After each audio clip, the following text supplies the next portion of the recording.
Civil Servants Remuneration Scheme also applies to politicians. First phase of Sumbangan Tunai Rahmah payment begins Monday.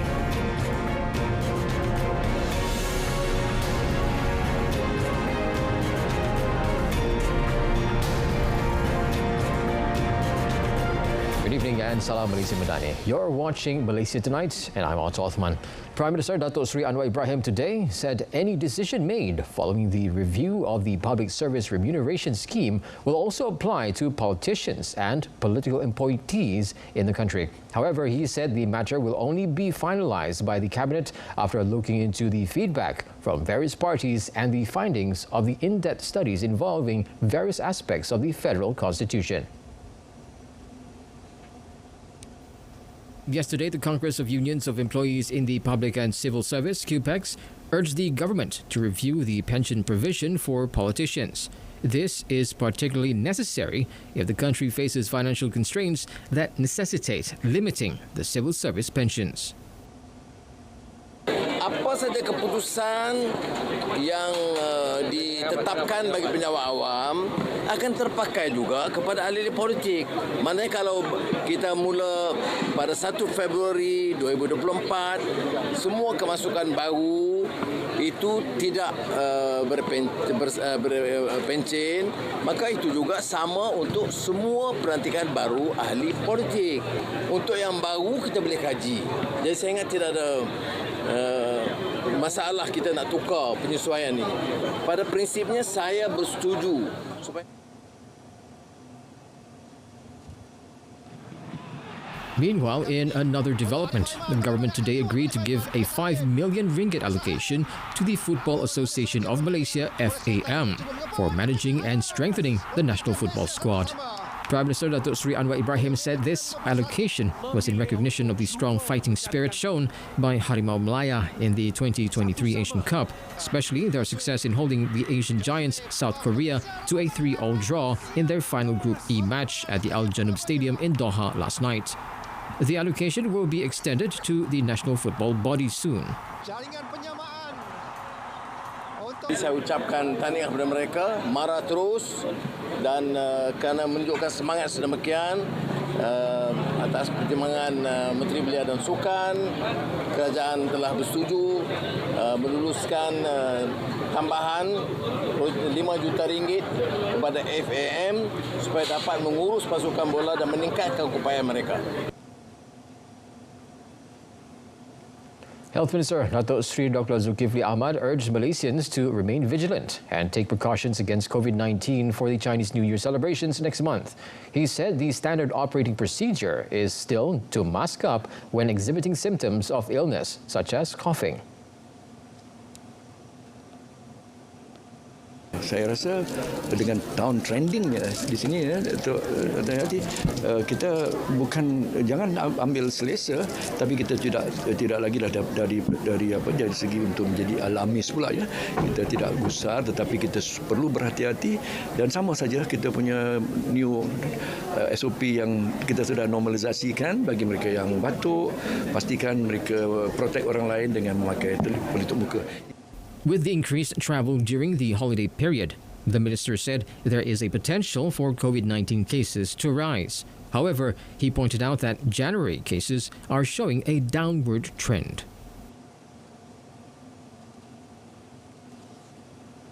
Former Dewan Negara President Tun Dr. Wan Junaidi Tuanku Jaafar has been appointed the 8th Yang di-Pertua Negeri of Sarawak effective today. Now, he received the instrument of appointment from the Yang di-Pertuan Agong Al-Sultan Abdullah Riayatuddin Al-Mustafa Billah Shah in a ceremony at the Balai Rong Kecil in Istana Negara. Tun Dr. Wan Junaidi was appointed the Yang di-Pertua Negeri of Sarawak by Article 1 of the Sarawak Constitution for 4 years, effective today until 26 January 2028. He replaces Tun Abdul Taib Mahmud, who led the post for 3 terms from 1st March 2014. At the ceremony, he was also conferred the Seri Maharaja Mangku Negara Award, which carries the title of Tun. At the federal level, Tun Dr. Wan Junaidi has held several ministerial positions, including Deputy Home Minister, Minister of Natural Resources and Environment, Minister of Entrepreneur Development and Cooperatives, and Minister at the Prime Minister's Department for Parliament and Law. He was Deputy Speaker of the Dewan Rakyat from 2008 to 2013 and Dewan Negara President in 2023.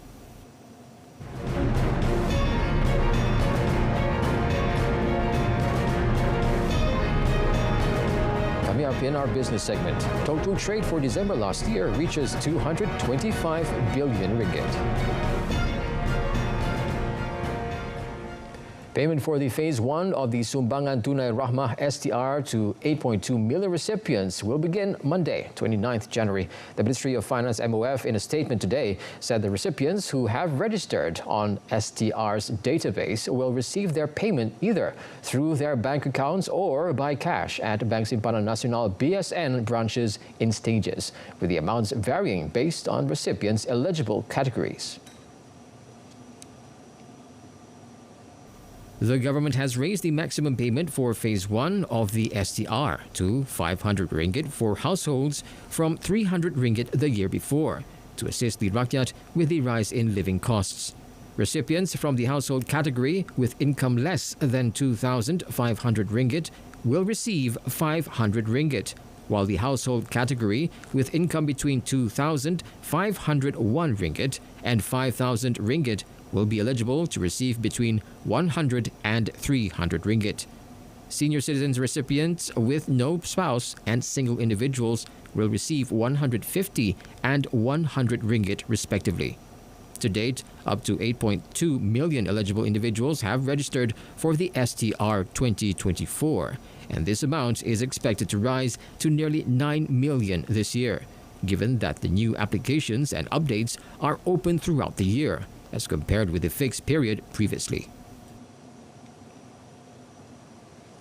In a related development, the STR initiative is seen as a continuous effort made by the government to ease the financial burden of the people. Putra Business School economic analyst, Associate Professor Dr. Ahmad Razman Abdul Latif, said the financial aid, which has been raised to a maximum of 500 ringgit, is a commendable effort, and the recipients need to utilize it properly, especially in improving their quality of life. Kalau kita lihat, walaupun ekonomi negara kita semakin berkembang, meningkat dengan positif, namun kita tidak boleh nafikan masih ada lagi rakyat yang masih lagi dibebani dengan kos sara hidup yang kian meningkat. Dan walaupun usaha berterusan telah dilakukan untuk memastikan bahawa gaji yang lebih kompetitif dapat ditawarkan kepada rakyat, peningkatan kemahiran, pengetahuan supaya punca pendapatan itu lebih tinggi, supaya kualiti hidup lebih bagus dan meningkat. Tetapi kita tidak boleh lupa bahawa bukan semua mempunyai peluang ataupun mampu untuk berubah dengan cepat. Masih lagi ada yang masih lagi berterusan perlu menerima bantuan.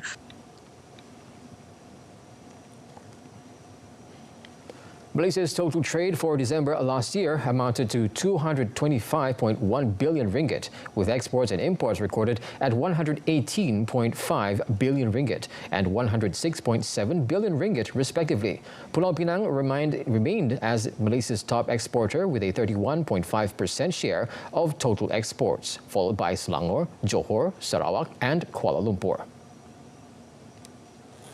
Chief Statistician Datuk Sri Dr. Muhammad Uzair Mahidin said exports increased year-on-year in Kedah, Terengganu, Kuala Lumpur and Pahang, while conversely other states recorded lower exports.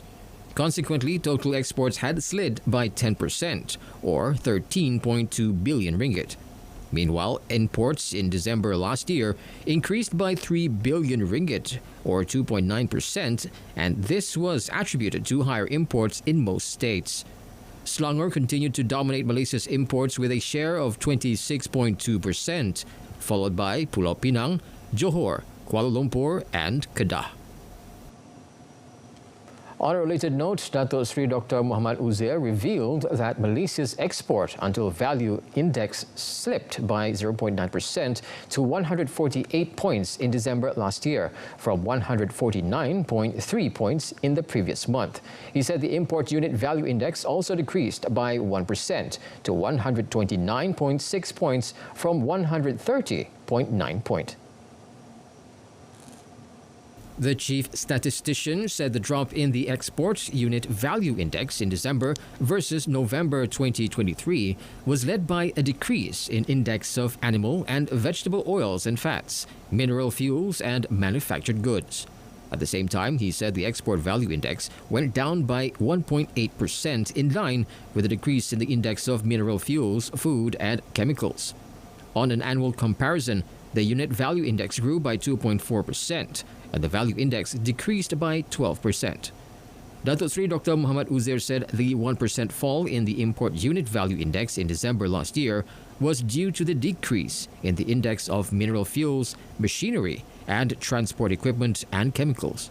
He added that import value index also dropped by 1.6% in December versus the previous month, due to the contraction in the chemicals, machinery and transport equipment and miscellaneous manufactured articles indices. The year-on-year comparison showed that the import unit value index shrank by 0.3% and the value index rose by 3.4%. RAM Rating Services Berhad, RAM Ratings expects the ringgit bond market to maintain its momentum this year on the back of falling interest rates globally. The rating agency said the timing of the U.S. Federal Reserve's Fed pivot will still take center stage in driving funds flow. RAM Ratings said given the recent hawkish tone by several Fed officials and strong U.S. data releases, financial market volatility might persist in the near term. Nonetheless, the rating agency expects the ringgit bond market to continue to chart a net fund inflow overall this year. In terms of funds flow, foreign participation in the bond market increased markedly last year, with an overall net inflow totaling 23.6 billion ringgit, reversing from a net outflow of 9.8 billion ringgit in 2022. RAM Ratings attributed this to improved investor sentiment on the possibility of U.S. rates having peaked and rate cuts heading into 2024. Meanwhile, the rating agency also expects the corporate bond or sukuk financing to remain healthy, with a pipeline of 110 billion ringgit to 120 billion ringgit this year, driven by private refinancing initiatives, continued infrastructure financing needs, and financial institutions' capital augmentation plans. Ahmad Zulkarnain On has been appointed as the new Chief Executive Officer of the Employees Provident Fund, EPF, effective 19th February. Currently helming Permodanan Nasional Berhad, PNB, as President and Group Chief Executive, Ahmad Zulkarnain succeeds Dato' Sri Amir Hamzah Azizan, who was appointed as Second Finance Minister. Throughout Ahmad Zulkarnain's tenure as President and Group Chief Executive, he played a crucial role in advancing the PNB's mandate, achieving significant business milestones and in cultivating innovation. Ahmad Zulkarnain brings with him a strong corporate background, having also served as the CEO of Dana Jamin Nasional Berhad and Deputy Managing Director of Khazanah Nasional Berhad. EPF Chairman Tan Sri Ahmad Badri Muhammad Zahir said, with Ahmad Zulkarnain's extensive corporate experience, the EPF is looking forward to his dynamic and focused leadership to drive the fund to greater heights.